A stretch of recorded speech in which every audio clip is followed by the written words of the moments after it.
అంకిత భావం అంటే ఏమిటి?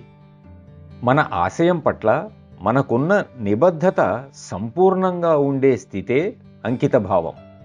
మొదట్లో ఈ నిబద్ధత అనేది లోపిస్తుంది. ఈ మార్గంలో ముందుకు వెళ్తున్న కొద్దీ దీనిలో మనం పాల్గొనటం అనేది అధికమవుతూ వస్తుంది. అది మనం చేసే ప్రయత్నం పట్ల, మన ప్రయోజనం సిద్ధించటం పట్ల నిబద్ధతగా మారుతుంది.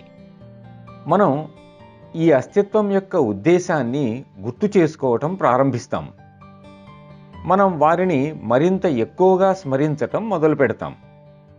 ఇక మన నిబద్ధత పెరుగుతున్న కొద్దీ, లోతుగా అవుతున్న కొద్దీ ఈ స్మరణ మరిన్ని ఎక్కువసార్లు జరిగి చివరికి మన దివ్య గురుదేవులు చెప్పే నిరంతర స్మరణగా మారుతుంది.